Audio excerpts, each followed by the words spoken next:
Bonjour à tous et bienvenue dans ce nouveau webinaire Alice, donc le troisième de la série de webinaires sur le financement, la décarbonation et couverture des risques. Le thème de ce troisième webinaire est donc un focus sur les opportunités de financement privé.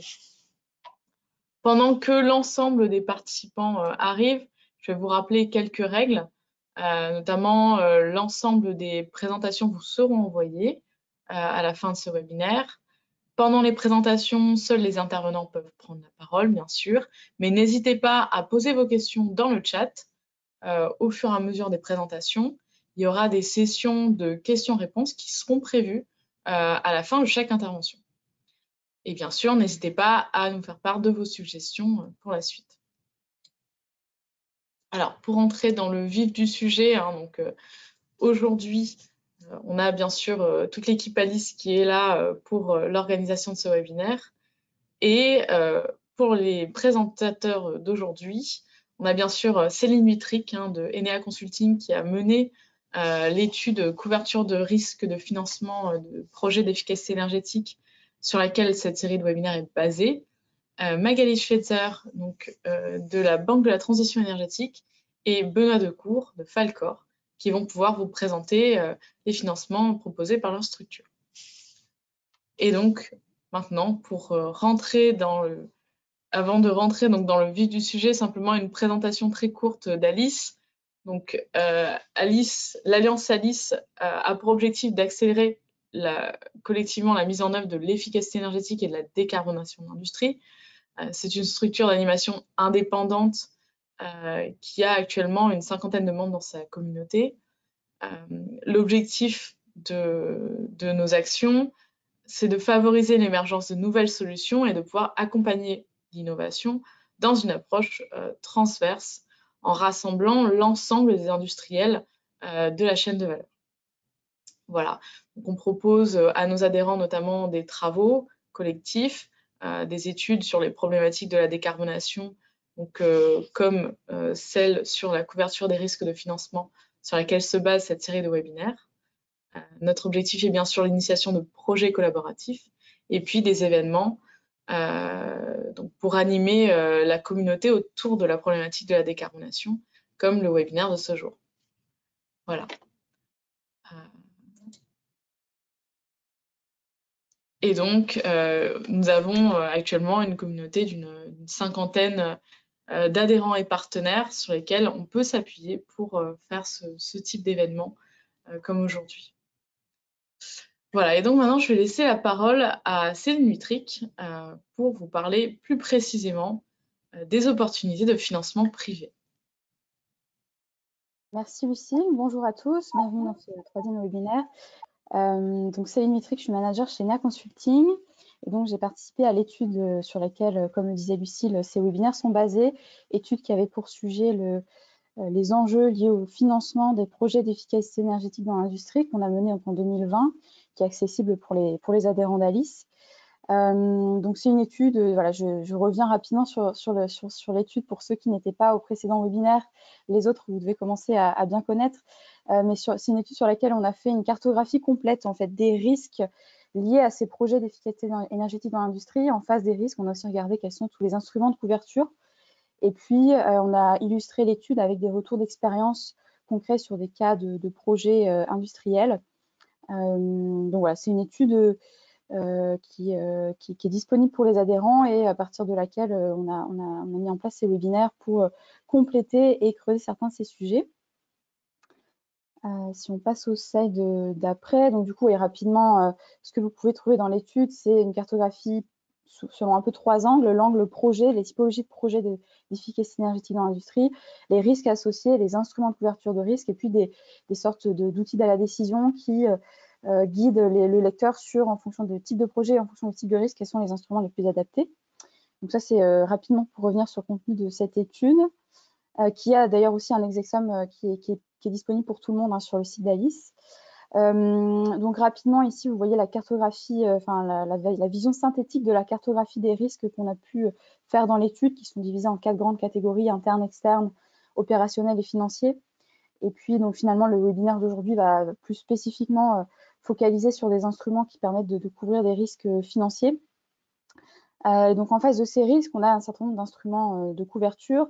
Donc on remet ici les 4 grandes catégories, des mécanismes de soutien, les schémas de tiers financement, les instruments de financement publics et privés, et puis des bonnes pratiques industrielles. Et finalement, sur ces 4 typologies d'instruments de couverture, on a à chaque fois un webinaire. Donc les 2 premiers webinaires étaient sur les mécanismes de soutien et sur les montages de projets type SPV, montage tiers investisseur, tiers financeur. Et puis aujourd'hui, on est sur ce 3e webinaire sur les opportunités de financement privé. Donc vous allez avoir une première intervention de Magali Schweitzer, qui est directrice du développement à la Banque Transition énergétique. Et puis une autre intervention de Benoît Decour, qui est vice-président hydrogène chez Falcor. Voilà, donc je les laisse... ah oui, puis rapidement, du coup, on vous a remis ici un petit extract pour faire le lien avec le webinaire précédent. Donc, pour ceux qui étaient là, on avait présenté le schéma de gauche qui montre un peu les typologies de montage projet qu'on peut avoir pour dérisquer justement ces projets d'efficacité énergétique. Et puis finalement, quels que soient un peu les porteurs de projets, ces porteurs de projets ont besoin de financement. Et pour ça, on a différentes sources de financement. On peut bien sûr utiliser les fonds propres des différents acteurs, mais aussi passer par des banques, des fonds pour avoir du crédit, des obligations, des subventions publiques. Et donc aujourd'hui, on va focaliser plutôt sur le côté financement privé. Voilà, donc c'est tout pour moi. Je laisse la parole à nos 2 intervenants.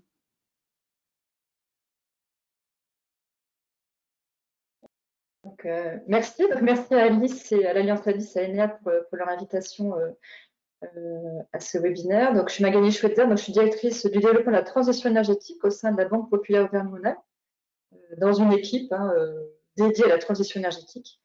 Voilà. Donc, je vais vous présenter d'abord quelques mots sur la Banque Populaire Auvergne-Rhône-Alpes. Donc, la Banque Populaire Auvergne-Rhône-Alpes est une banque coopérative régionale qui fait partie du groupe BPCE. Donc, on couvre 15 départements, donc les départements de la région Aura plus des départements limitrophes. Et on accompagne à ce jour environ 100 000 entreprises professionnelles et 10 000 PME et ETI sur des secteurs d'activité très variés qui reflètent la diversité des activités économiques de la région Auvergne-Rhône-Alpes. On peut passer à la page suivante. Alors, sur le sujet de la transition énergétique, donc la Banque Populaire Auvergne-Rhône-Alpes a lancé en septembre 2020 la Banque de la transition énergétique, avec un double objectif. Donc le premier, c'était accélérer le rôle de la banque sur ces sujets de transition énergétique. Et un autre objectif qui était de proposer une offre d'épargne verte et traçable à ses clients, entreprises et particuliers.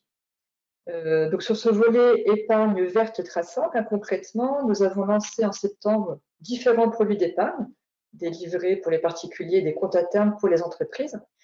Et l'épargne qui est collectée via ces produits est logée comptablement dans une structure ad hoc, une SAS qui est filiale de la BPORA, et qui permet ainsi de vraiment de la tracer strictement. Et après, cette épargne ainsi collectée et ainsi isolée permet de financer des projets uniquement de transition énergétique. Voilà, donc il y a vraiment ce côté traçabilité qui est un système assez innovant qu'on a pu mettre en place pour répondre aux souhaits des épargnants de suivre l'utilisation de leur épargne. En parallèle à cela, donc sur l'objectif accélérer notre accompagnement sur la transition énergétique, on s'attelle depuis donc, le mois de septembre à développer différents axes, donc d'abord des offres de financement adaptées et spécifiques quand il y a des besoins qui sont nécessaires, à développer également une expertise au sein de BPORA. Donc on a aujourd'hui une équipe de 7 personnes expertes sur les sujets de transition énergétique. Et on travaille de façon transverse avec l'ensemble du réseau BPORA, l'ensemble des 3000 personnes qui constituent la Banque Populaire Auvergne-Rhône-Alpes.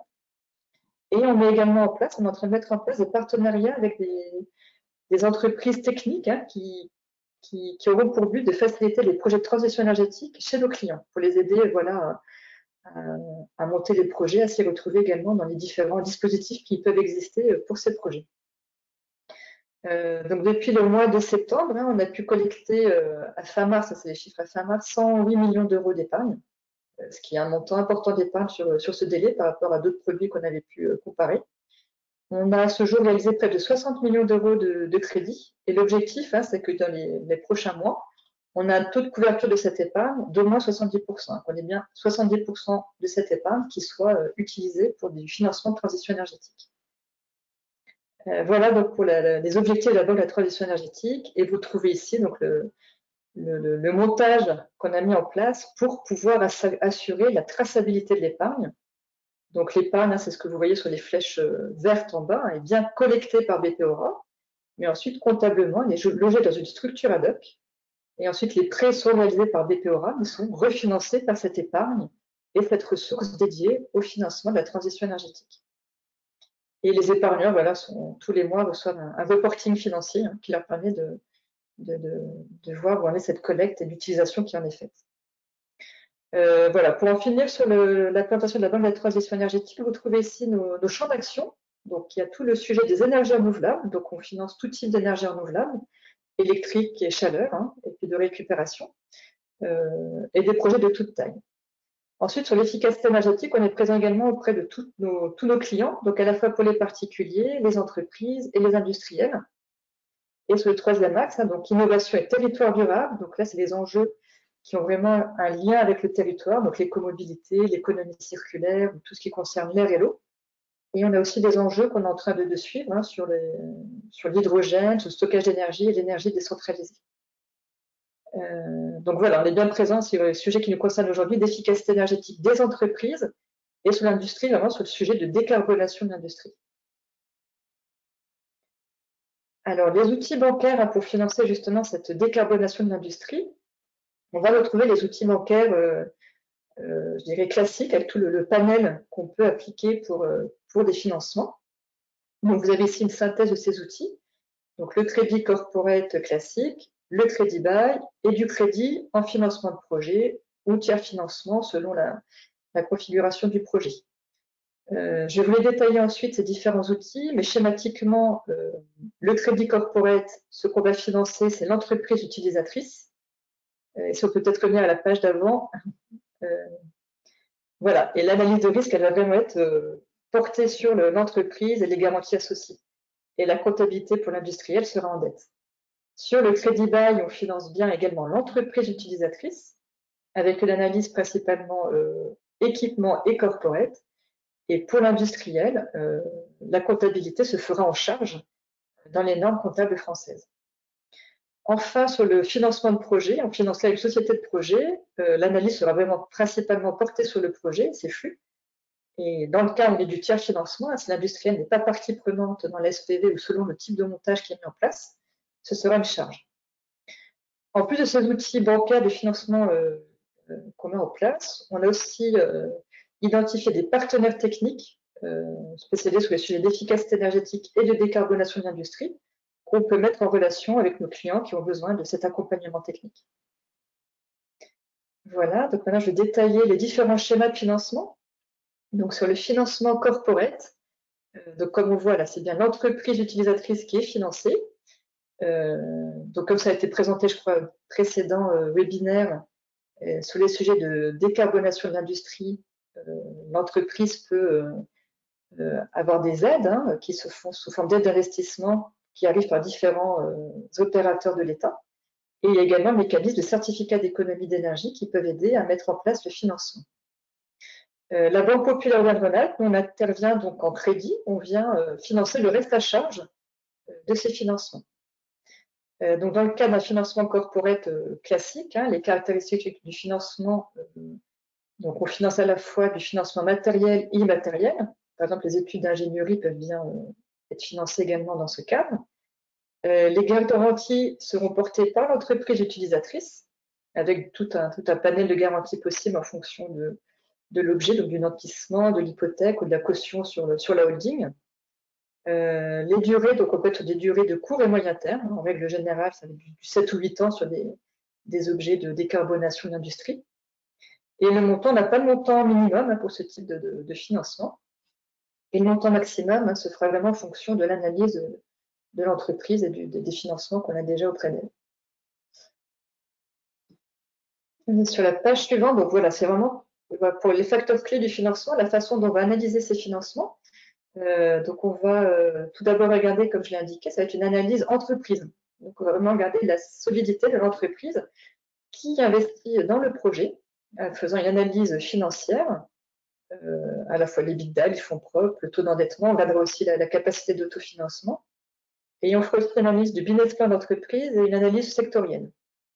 On aura aussi un regard sur le projet, qui sera moins poussé que sur du financement de projet, mais on regardera quand même l'analyse financière du projet, son retour sur investissement et les principaux contrats du projet. Voilà pour ce financement corporate. Ensuite, financement de projet, dont vous avez déjà parlé la dernière fois, je crois. Donc, on retrouve le schéma dont parlait Céline, avec une société de projet qui porte à la fois les principaux contrats du projet et qui porte les financements. Donc, il y a tout un apport de financement qui vont se faire par les sponsors, par des investisseurs. On retrouve les aides à l'investissement par les opérateurs de l'État et les certificats d'économie d'énergie. Il y a tout cet apport qui va être porté par la société de projet. Et BPORA, donc la Banque Populaire Auvergne-Rhône-Alpes, va venir en complément à ces apports sous forme d'une dette senior. Voilà, donc on la fera porter également sur la société de projet. Et donc l'entreprise utilisatrice avec la société de projet aura en général un contrat de vente qui peut se faire sous diverses formes. Ça peut être un contrat de vente d'électricité, par exemple, si on est sur l'autoconsommation photovoltaïque, ou un contrat de performance énergétique, si on est sur un contrat global de performance énergétique. Voilà, donc il y a différentes formes de contrats de vente. Et c'est également la société de projet qui portera les contrats fournisseurs. Donc en termes de financement, les caractéristiques du financement que nous on apportera au niveau de la dette à la société de projet, donc ce sera un financement sur le matériel et l'immatériel également. Les garanties, donc autant que possible, on essaiera de faire des garanties portées par le projet pour rester sur du financement sans recours. Donc concrètement, on fera par exemple des garanties sur le contrat de vente, sur le voilà, ou sur les différentes, sur la société de projet, sur les équipements qui sont en cours. Voilà, si on ne peut pas, il faut chercher des garanties après sur peut-être les sponsors, mais si on peut, autant que possible, on essaiera de faire du financement sans recours. La durée du prêt dépendra des caractéristiques du projet. Donc, il y aura une analyse vraiment du business plan et des contrats et de la durée de ces contrats. Et en termes de montant, on peut, voilà, ça c'est vraiment une particularité côté BPORA, commencer à regarder des financements de projet à partir des dettes de 500 000 €. Donc, à l'instar de ce qu'on fait sur les financements des projets d'énergie renouvelable, on a la capacité de faire du financement de projet sur des projets de toute taille, et y compris pas que sur les plus gros objets sur lesquels se porte habituellement ce type de financement, mais aussi sur voilà, pour des prêts à partir de 500 000 €. On peut faire cette analyse en financement de projet. Et les deux critères de financement, ce seront à la fois le taux de service de couverture de la dette. Voilà, c'est vraiment ça qu'on va regarder dans l'analyse du projet. Et il y aura aussi un critère sur le niveau de fonds propres. Ces deux critères seront vraiment variables en fonction du projet. Voilà, donc ça c'était vraiment pour les grandes caractéristiques. Et comment on va faire l'analyse pour ce type de financement? Donc vraiment ce qu'on va regarder là, ça va être la qualité intrinsèque du projet. Donc à la fois le retour d'expérience de la technologie utilisée, les références du fournisseur, du contrat EPC, leur qualification technique, et on aura en règle générale également un audit technique sur le projet. On aura aussi une analyse vraiment fine des contrats du projet, donc vraiment la qualité du contrat de vente. Comme je dis, si on veut pouvoir se garantir sur le projet, ce sera vraiment un élément clé dans l'analyse, la solidité du contrat de vente et la contrepartie que ça peut apporter. Et les autres contrats de fourniture, l'EPC, la maintenance, l'assurance, qui sont des points importants. On aura aussi un regard sur la solidité des parties prenantes au projet, donc à la fois le porteur, le client final de la société de projet, et également tous les fournisseurs de technologie, les mainteneurs, les sponsors. Et enfin, on va vraiment faire une analyse fine de le modèle économique du projet avec l'analyse du business plan du projet. Et c'est sur la base de ce business plan qu'on pourra déterminer les caractéristiques de financement. Voilà sur la partie financement de projet. Donc, je pense qu'il fait le lien avec ce que vous avez vu la dernière fois.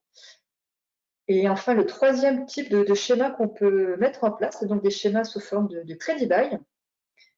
Donc là, l'entreprise qui est financée, ça reste l'entreprise utilisatrice, qui peut bénéficier dans ce schéma de crédit bail également des aides à l'investissement et des certificats d'économie d'énergie. Et dans ce schéma, hein, donc BP Aura, via la filiale du groupe BPCE, BPCE Lease, a la possibilité donc d'acheter l'équipement et ensuite de le louer à l'entreprise utilisatrice.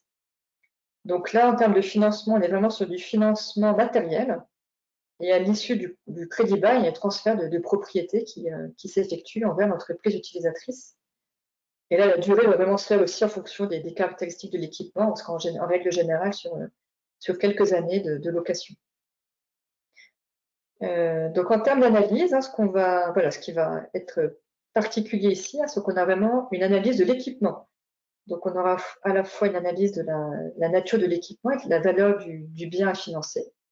On regardera également aussi la solidité des références du fournisseur et on regardera aussi le contrat de maintenance. On aura aussi une analyse de la solidité de l'entreprise qui investit le projet. Et là, on retrouve les mêmes critères d'analyse que du financement corporate, avec une analyse financière et sectorielle et de business plan. Voilà. Et voilà, pour finir, hein, donc là, c'est un exemple de financement qu'on a pu réaliser en 2020. Voilà, là, que j'ai retenu parce qu'il voilà, il montre la façon dont on peut combiner deux types de financement, donc à la fois un crédit bail immobilier et un crédit moyen terme. Donc là, l'objet, hein, c'était un site de fabrication de bas carbone, de béton bas carbone, voilà, qui a pour objectif hein, de réduire l'empreinte carbone de la fabrication de béton en recourant à des matières premières bas carbone, des matériaux recyclés, et en ayant tout un axe de travail aussi sur la réduction des déchets. Et là, en termes de financement, on a pu intervenir en pool bancaire et on a financé donc à la fois sous forme de crédit bail immobilier le local industriel et sous forme de crédit moyen terme la centrale béton pour la fabrication de béton bas carbone. Voilà, donc là, on a pu faire une analyse tout à fait, je dirais, habituelle hein, de ce type de financement et en combinant deux types d'outils de financement. Voilà, j'en ai fini pour ce panneau Marama d'ensemble. Donc voilà, je vous laisse mes coordonnées. N'hésitez pas aussi à aller consulter le site de la Banque de la Transition énergétique, voilà, où on retrouve le reporting financier mensuel qu'on réalise sur le suivi de l'épargne et l'utilisation de l'épargne. Parfait, merci beaucoup Magali. Alors, on a déjà pas mal de questions, des questions plutôt techniques. Alors déjà, première question, pourquoi utiliser le financement par l'épargne et pas par la création monétaire ex nihilo? Alors là, c'était vraiment, ça répond à une demande de nos épargnants. Donc on a vraiment, voilà, depuis plusieurs années, hein, et puis de plus en plus, on entend aussi dans la société civile en général, les épargnants souhaitent savoir quelle utilisation est faite de leur épargne.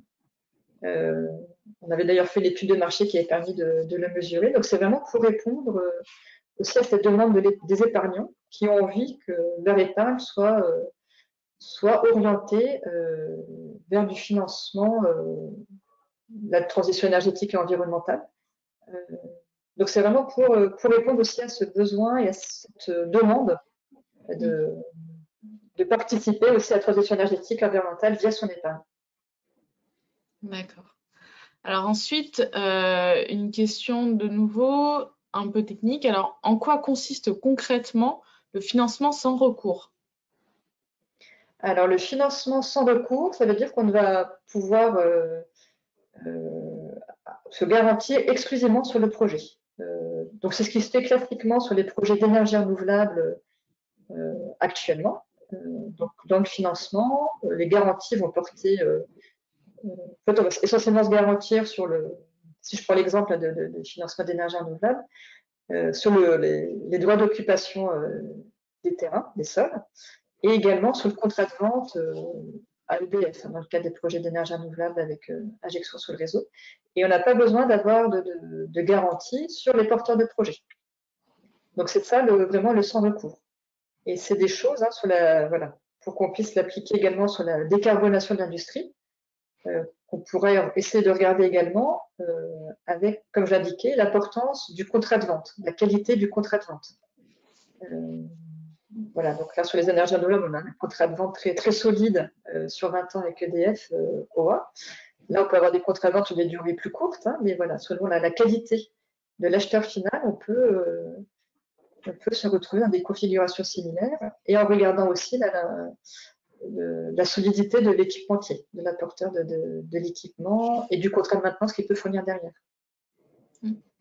Donc le sans recours, c'est ça, c'est qu'on ne va pas chercher de recours, de garantie sur les porteurs, sur les sponsors du projet ou sur le client final.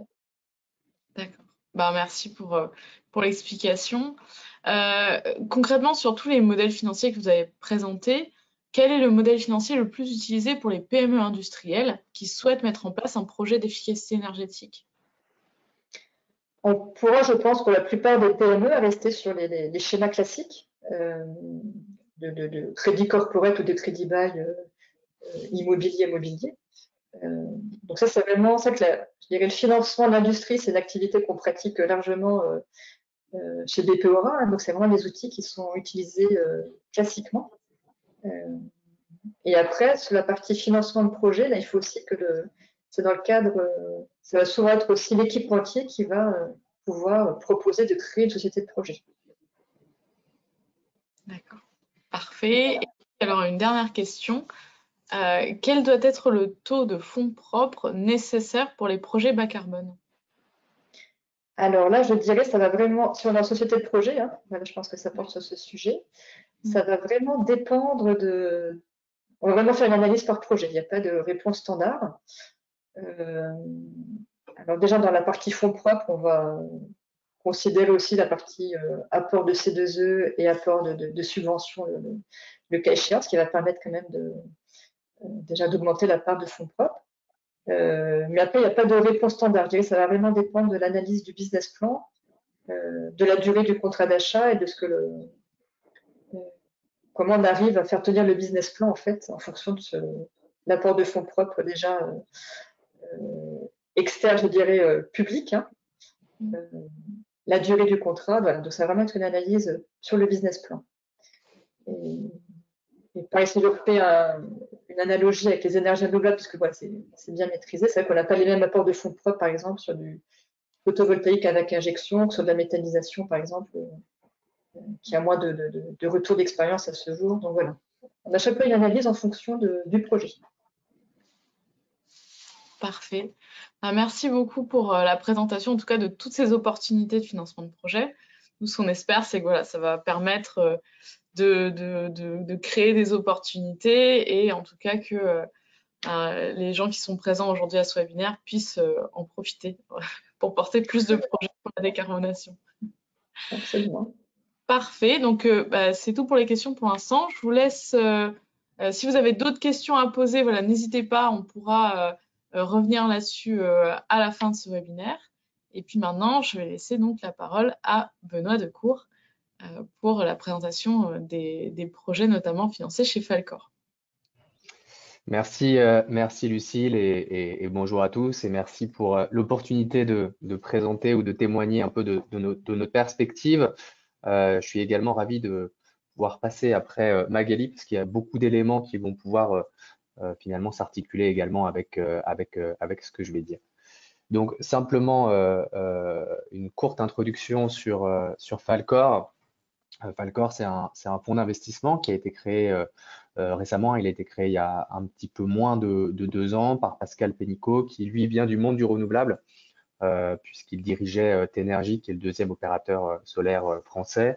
Et puis après cette expérience chez Tenergy, il a souhaité accompagner l'émergence ou le déploiement finalement de nouvelles technologies qui nous semblaient nécessaires pour permettre la décarbonation de l'économie. Donc il a créé Falcor. Falcor aujourd'hui a une thèse d'investissement qui s'articule autour de 2 grandes thématiques. La première, c'est l'électrification, donc c'est la production d'électricité renouvelable, l'électrification directe avec des batteries, des pompes à chaleur, et puis l'électrification indirecte avec la production d'hydrogène vert par électrolyse de l'eau, et puis ensuite toutes les utilisations qu'on peut faire de cet hydrogène directement ou alors avec la synthèse d'autres molécules. Et c'est cette partie-là qui, de mon côté, est sous ma responsabilité et qui m'occupe depuis plus largement au-delà de Falcor depuis un peu plus de 10 ans.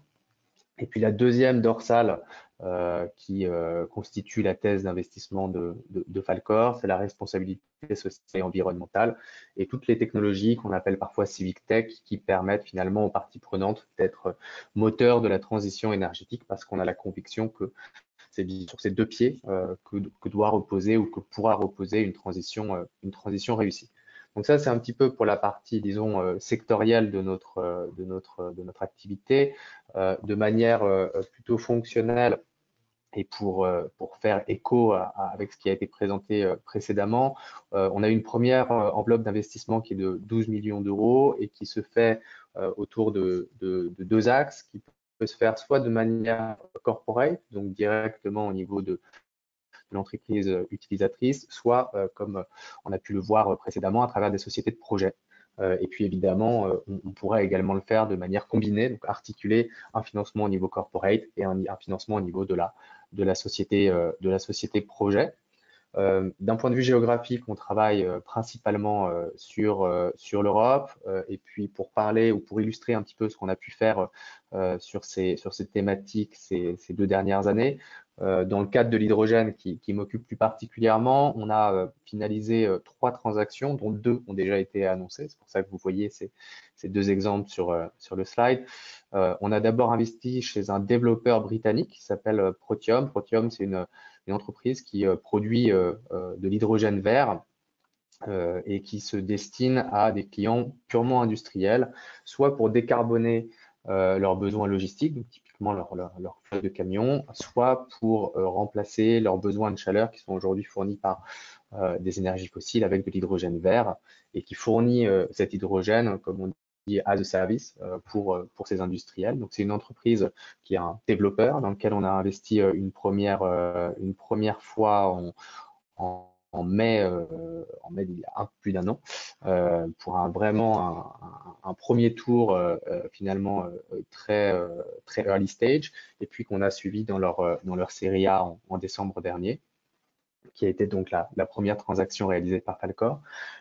Plus récemment, on a investi également chez un développeur suédois qui s'appelle Liquid Wind, aux côtés principalement d'acteurs qui étaient des corporates type Siemens Energy, Aldor Topsoe, donc qui étaient des fournisseurs de technologie.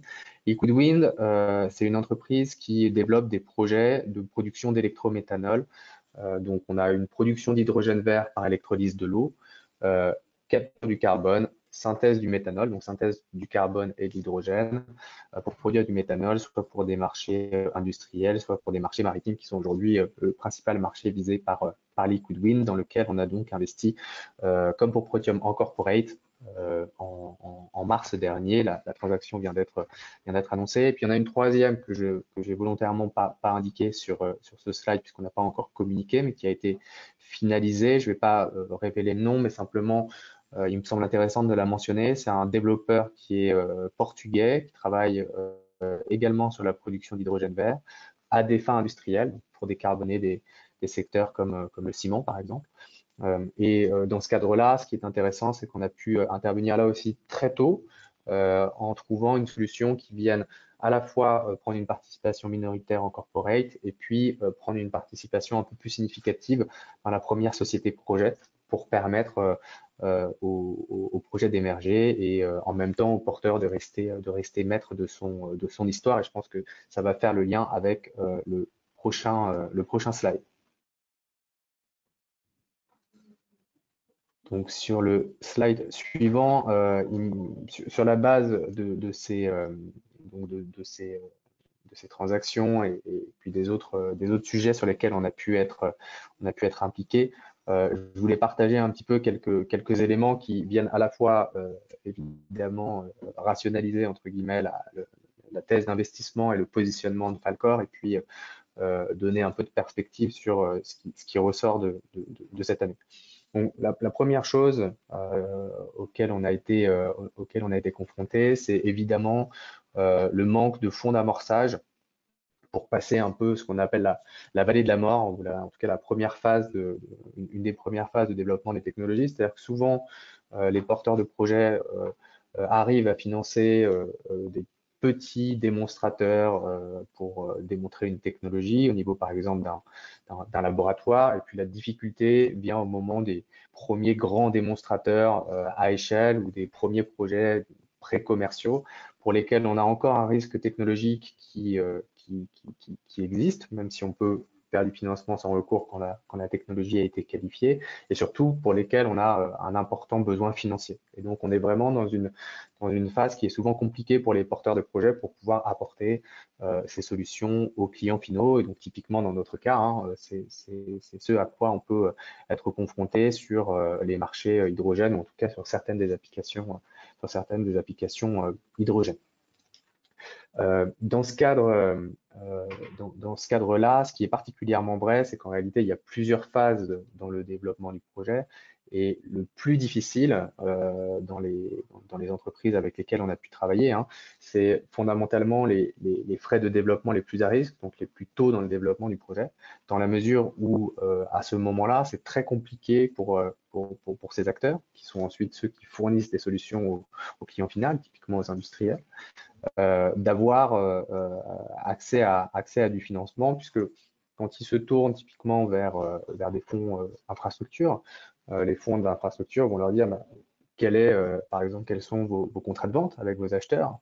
Est-ce que vous avez sécurisé votre foncier? Est-ce que vous avez sécurisé votre contrat EPC? Or, pour pouvoir arriver à ce stade-là de développement du projet, il faut déjà commencer par pouvoir investir dans du basic engineering, par exemple, dans des premiers développements. Et donc, au final, on a des acteurs qui ont du mal à trouver du financement infrastructure avec des fonds qui vont arriver typiquement un tout petit peu plus tard. Donc, ils vont leur dire, écoutez, quand vous avez avancé avec votre client, quand vous avez signé votre contrat de vente, revenez nous voir et à ce moment-là, on pourra investir soit en corporate, soit surtout en société projet. Une autre option possible, c'est évidemment des fonds de capital risque, et c'est effectivement des acteurs qui sont très importants, mais pour un certain nombre de fonds, c'est des fonds qui ne sont pas toujours très familiers ou très à l'aise avec l'articulation qui peut exister entre les sociétés projets et les sociétés et finalement la partie corporate, et qui ne sont pas toujours à l'aise avec la dimension développement de projet, et donc qui ont tendance à demander une dilution qui n'est pas toujours acceptable par les porteurs. Et donc c'est dans cette optique-là que Falkor s'est positionné sur cette approche très alors amorçage early equity, hein, c'est la même chose sur des tickets qui sont typiquement autour de 1 million d'euros, et puis avec une structuration qui est co-construite avec les porteurs de projets, pour à la fois avoir une exposition au niveau corporate à travers les sociétés de développement, et puis évidemment à travers les sociétés projets sur lesquelles, pour les premiers projets, on peut avoir une participation qui est majoritaire, ou en tout cas qui est beaucoup plus significative que celle que l'on va avoir au niveau de la société tête, pour permettre au porteur de garder finalement son histoire et de continuer à se développer selon le modèle qu'il a choisi. Et par ailleurs, ce qui est intéressant, ou en tout cas ce dont on a pu être témoin ces derniers mois, c'est que en arrivant avec un acteur comme Falkor ou comme nos confrères, ça va permettre deux choses. Par mois, très souvent, ça va permettre un abondement de fonds publics d'une manière ou d'une autre, qui vont arriver et dire, bon, si Falkor met 500 000 euros, je vais également mettre 500 000 euros, qui vont permettre de financer les frais de développement les plus à risque, toujours encore une fois les premiers. Et puis par ailleurs, ça peut ouvrir également d'autres fonds, alors les fonds d'infrastructure, voire des fournisseurs de technologies qui vont arriver et qui vont également investir en corporate, finalement, en corporate VC, aux côtés d'acteurs comme nous. Donc il y a souvent une synergie entre des fonds d'amorçage et puis d'autres financements qui vont arriver, et puis qui ensuite vont permettre tous les financements qui ont été présentés précédemment et qui sont essentiels, parce qu'on est ensuite sur des besoins de financement qui deviennent plus importants, mais qui permettent de passer cette première phase qui est souvent difficile à franchir pour les porteurs. Pour finir mon intervention qui a vocation à être relativement courte, donc sur le slide suivant, je voulais simplement, au-delà du témoignage, on a essayé de faire un exercice de réflexion sur les les points clés pour nous quand on a été face à des porteurs. On a donc finalisé sur l'hydrogène trois transactions. On en a étudié un peu plus d'une vingtaine, dont 17 en Europe et 3 hors Europe. Et ça nous permet d'avoir une vision qui est ce qu'elle est, qui n'a pas vocation à l'universalisation, mais en tout cas quelques points clés qui en ressortent. Le premier, ça paraît un petit peu basique, mais c'est important, c'est simplement que j'ai toujours été face à des porteurs de projets qui avaient un narratif et une proposition de valeur qui est très claire. Et c'est une proposition de valeur qui a vocation à refléter la maturité du porteur. Donc évidemment, quand on arrive sur des phases extrêmement peu matures, on ne va pas forcément attendre d'avoir un contrat de vente qui est signé. Et en règle générale, ça n'existe pas. Donc, il faut simplement, pour nous, hein, avoir une proposition qui est claire sur qui est l'équipe, quel est mon client, quelles sont mes technologies, et puis autour de ça, essayer d'identifier et de documenter dès le départ tous les éléments clés qui permettent de les justifier tout au long du développement et de la phase de déploiement du projet pour essayer de gagner un petit peu de temps là-dessus. Typiquement, quand on parle d'hydrogène et de développement de projet d'hydrogène, effectivement, il y a le contrat de vente, qui est le fournisseur, et puis il y a des éléments sur le permitting, il y a des éléments sur le foncier qui sont extrêmement importants et qui vont permettre de nous donner une vision à date de ce qui existe. Et sur cette base-là, évidemment, en fonction de la maturité, on va avoir des valorisations qui seront différenciées. Le deuxième point qui nous paraît important, c'est d'avoir une forme de flexibilité dans ses attentes, c'est-à-dire que on a là encore parfois eu de bonnes expériences, parfois de mauvaises expériences, mais il faut que les porteurs de projets sur ces sujets-là comprennent qu'on peut aller chercher de la flexibilité grâce aux sociétés projets. C'est-à-dire qu'on peut garder encore une fois le contrôle de son histoire et de ce qu'on a envie de raconter à travers une société au niveau corporate, tout en laissant le contrôle pour le ou les premiers projets, ou en tout cas un contrôle plus important aux financeurs qui permettent de dérisquer ce financeur et donc au projet d'émerger. Donc il faut avoir une approche, il nous semble, flexible et essayer d'être agile sur ces deux axes sur lesquels on peut travailler, la partie corporate, la partie projet. Et puis le troisième point qui est un peu plus qui peut apparaître un peu plus trivial, mais ça va toujours mieux en le disant. On a souvent été face à des acteurs qui de nier la compétition, ou en tout cas de la dévaloriser ou de la cacher en disant on est tout seul à faire ça, vous inquiétez pas. Très honnêtement, de notre côté ou de mon côté, j'ai toujours aimé voir que d'autres faisaient la même chose. On trouve ça rassurant sur ce type de marché. Et donc, il est important de bifier et au contraire, de les mettre en avant. C'est plutôt rassurant pour un acteur et un financeur. Voilà, je crois que j'en ai fini de mon côté et n'hésitez pas à poser toutes les questions que vous pouvez avoir. Merci beaucoup, Benoît, pour ce retour d'expérience très riche, hein, parce que du coup, ça donne un témoignage concret sur justement ces projets et en effet d'avoir les clés pour les porteurs de projets pour pouvoir accéder à ces financements. Alors, on a déjà une première question qui demande si, donc, est-ce que Falcor peut investir dans la biomasse et la méthanisation? On a un champ d'investissement qui est vraiment très orienté autour, comme je l'ai mentionné, hein, de la production d'électricité verte et ensuite tout ce qu'on peut faire à partir de cette électricité. Maintenant, notamment à travers l'hydrogène, on a des synergies entre guillemets hein, avec la partie bioénergie, puisque quand on produit des biocarburants, quand on produit du biogaz ou du biométhane, on a un excès de carbone qu'on peut venir hydrogéner avec de la production dédiée d'hydrogène. Donc dans ce cadre-là, c'est des sujets qu'on peut regarder, même s'ils ne sont pas au cœur de notre thèse. D'accord, parfait, merci. Ensuite, une question peut-être plus concrète et technique. À quel pourcentage de part de la SPV rentrez-vous? C'est variable. C'est très variable, justement, c'est le point que je mentionnais sur la partie flexibilité. Nous, on construit ça vraiment avec le porteur de projet. Donc, si tout dépend notamment, du besoin, bien sûr, de financement, mais deux, du niveau de maturité du projet. Est-ce que j'ai un client? Est-ce que j'ai pas un client? Est-ce que j'ai du foncier? Où j'en suis?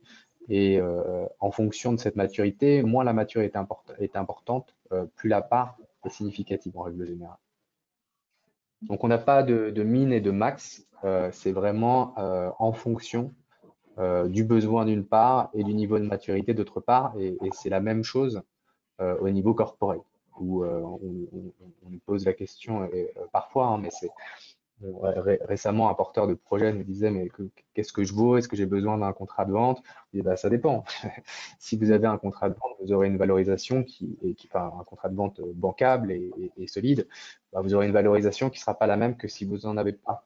Donc on peut regarder dans les deux cas, il faut simplement qu'on ait une cohérence entre les attentes en termes de financement, les attentes en termes de dilution et en termes de gouvernance, et puis le niveau de maturité d'un projet. Parfait.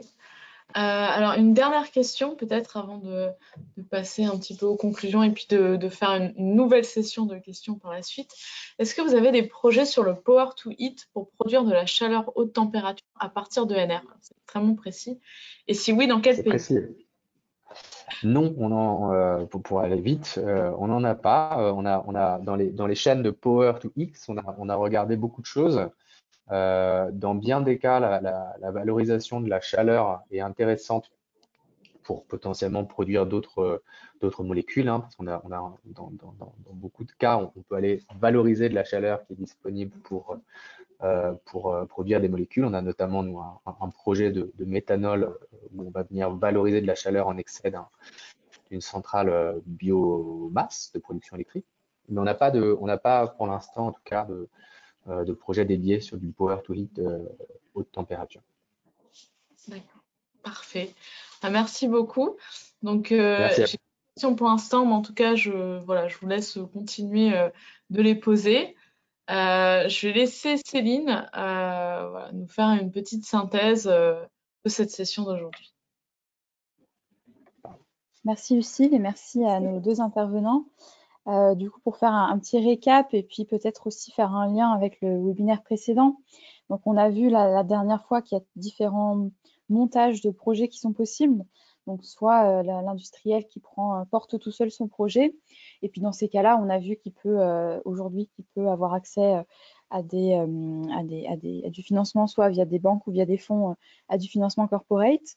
On avait vu aussi donc des schémas de type tiers financement. Ici, on peut avoir par exemple soit une société de services énergétiques, soit un fournisseur de technologie qui va porter le projet, donc qui va porter les investissements et par exemple louer l'équipement ou vendre l'énergie à l'industriel. Et dans ce cas-là, on voit aussi que ce type d'investisseur privé peut aussi financer les fournisseurs de technologie ou comme le fait Falcor sur des technologies d'hydrogène par exemple. Et puis on avait vu aussi donc des schémas de type société de projet, donc SPV, et donc la dernière fois, et donc et Falcor et la Banque de transition énergétique, tous les deux financent des projets, les sociétés de projet. Donc on voit finalement que les acteurs du financement privé sont au courant un peu de toutes ces formes de projets qu'on peut voir sur l'efficacité énergétique en industrie, ont des mécanismes de financement qui sont prévus, qui sont disponibles. Voilà, donc n'hésitez pas à vous rapprocher d'eux pour vos projets.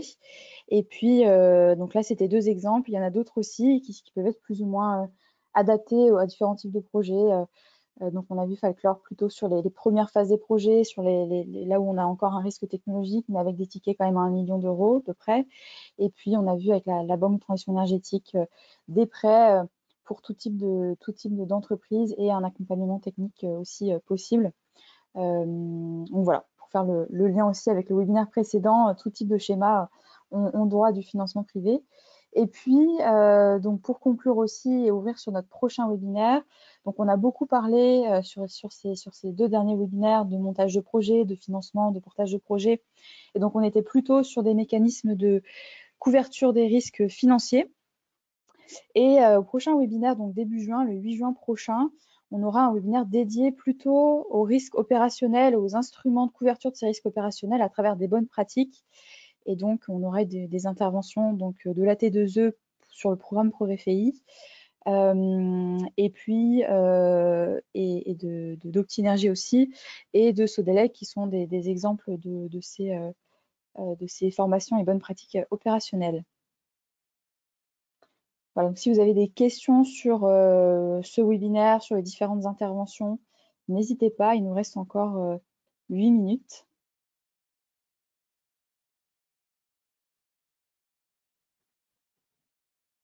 Parfait. Alors, je ne vois pas de questions en particulier qui reviennent là-dessus. Peut-être simplement pour revenir sur les présentations que vous avez faites, je pense qu'actuellement, il y a un certain engouement pour justement les projets de décarbonation. Est-ce que vous le ressentez aussi dans les demandes de projets? Est-ce que vous avez de plus en plus de demandes, peut-être des projets plus matures? Comment est-ce que vous ressentez finalement cette tendance de votre part, donc à la fois chez Falcor et chez la BTE?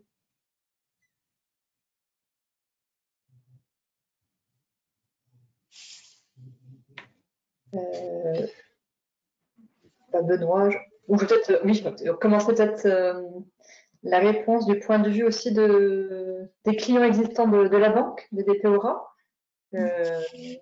On sent aussi, effectivement, il y a à la fois une prise de conscience et une entrée en action aussi de plus en plus forte chez les clients de la banque, quel que soit le secteur d'activité.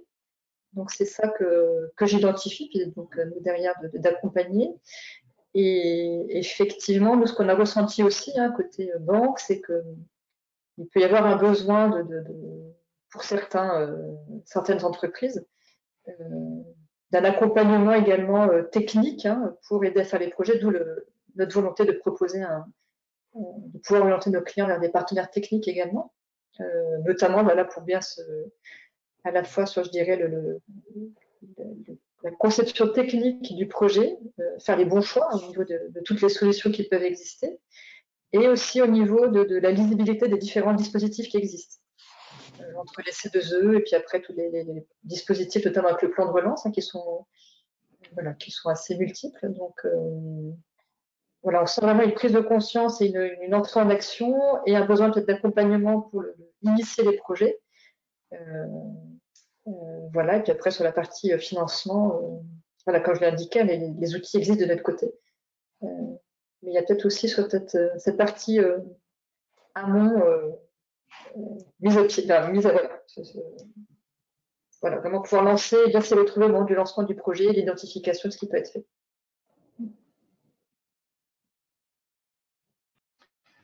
Brièvement, et de mon côté, je vais surtout être en mesure de témoigner sur la partie hydrogène qui m'occupe un peu plus particulièrement. Alors, il y a effectivement beaucoup de demandes actuellement. Il y a aussi des modes forts sur l'hydrogène actuellement. Et donc, effectivement, on a beaucoup de d'éléments, beaucoup de choses qui s'inspirent aussi du monde de l'électricité renouvelable. Et ça, là encore, ça fait un petit peu écho avec ce que mentionnait Magali en matière de financement, même si sur la partie hydrogène, on a des différences, on a notamment un besoin d'aller qui reste important, et puis des contraintes en matière de sécurité, de permitting, normes qui sont aussi plus importantes.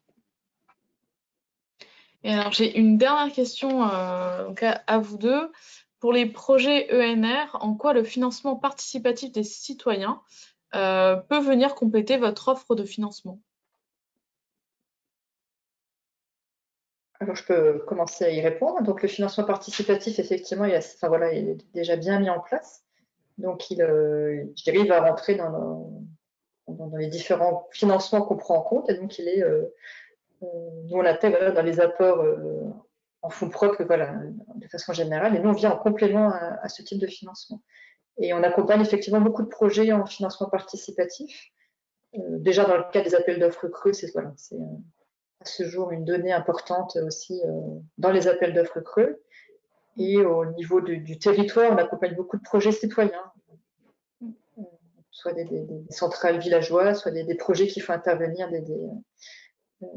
des fonds d'investissement citoyen. Donc c'est quelque chose qui est bien en place et et qu'on arrive à la bien financer en venant en complément effectivement à ce financement participatif.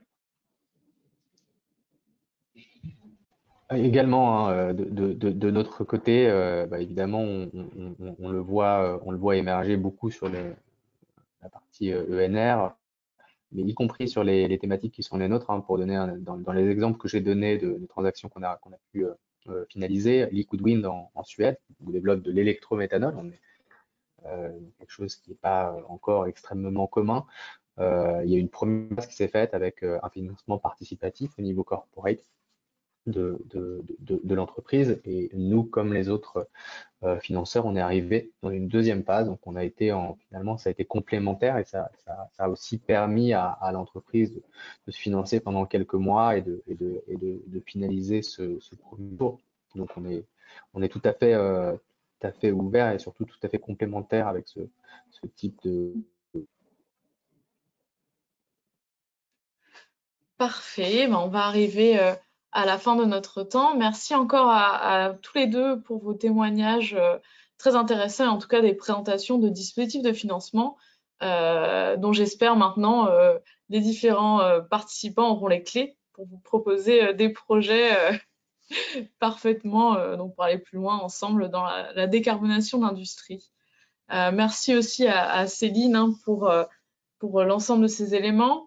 Donc simplement, on va retrouver cette thématique du financement de l'innovation et la décarbonation de l'industrie lors de notre congrès qui aura lieu les 21 et 22 septembre de cette année. Donc vous recevrez bien sûr, je laisse retrouver toutes les informations sur notre site internet. Et puis on se donne rendez-vous donc pour le dernier webinaire de cette session de 4 webinaire sur le financement de la décarbonation de l'industrie, donc le 8 juin à 11 h. Voilà. Merci à tous. Merci encore beaucoup Benoît et Magali et Céline. Merci. Merci. Merci.